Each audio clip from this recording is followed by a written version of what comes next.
Hey guys, it's Idam for Brand Centric. We're going to go over empty shelves or lost keys. Recall is the bottleneck for parametric factuality. This is a new research paper by Google. Standard factuality evaluations of LLMs treat all errors alike, obscuring whether failures arise from missing knowledge. That can be your brand, it can be your business within an LLM.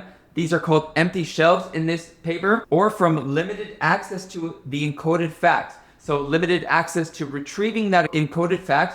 It's called lost keys in this paper. We propose a behavioral framework that profiles factual knowledge at the level of facts rather than questions, characterizing each fact by whether it is encoded, and then by how accessible it is, cannot be recalled. And then it goes on. We find that encoding is nearly saturated in frontier models on our benchmark, with GPT-5 and Gemini-3 encoding 95 to 98% of facts.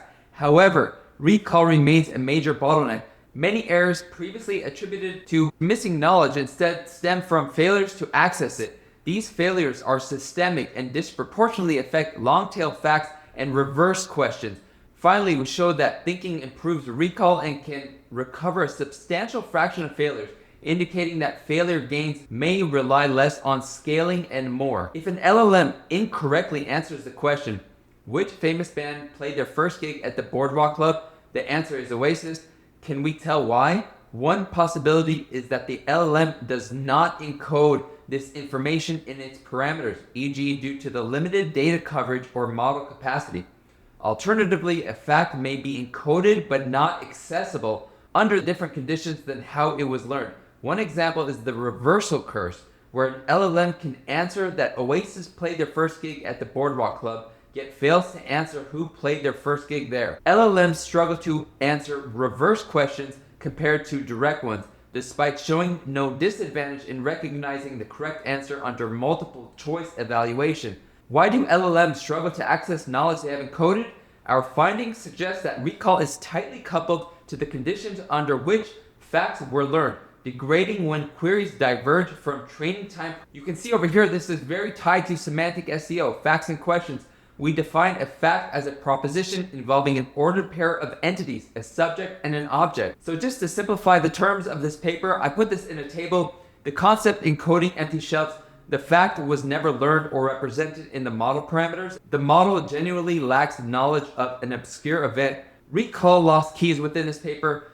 The model has encoded the fact within an LLM but cannot access it from a given prompt. An example, it can state X founded Y, but fails when asked who was founded by X. Recall with thinking, meaning the model reached the answer only when allowed more inference time, reasoning, but that's an expensive process. Example, it cannot answer immediately but succeeds after deliberate reasoning. Here's a subject predicate object semantic SEO example that the paper had. Where did Oasis play its first gig? What it demands subject to object retrieval, the likely difficulty, easier if this is the dominant phrasing, because that's what it was trained on. The prompt, which band played its first gig at the Boardwalk? Object to subject retrieval, the likely difficulty, harder if the reverse relation was rarely seen. And then a candidate prompt, what is Oasis, Blur, or Pulp? What it demands recognition among candidates.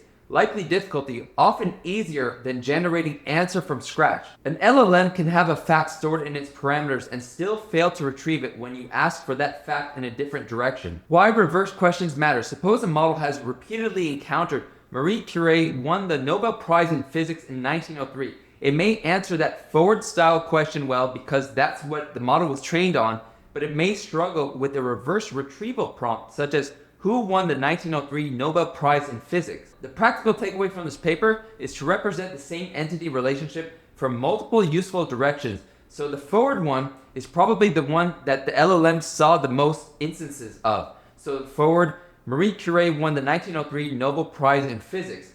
The reverse version, the LLM struggles with, but you should still implement it anyway. Marie Curie was a winner of the 1903 Nobel Prize in Physics. The next version is subject-led. What did Marie Curie win in 1903? Object-led.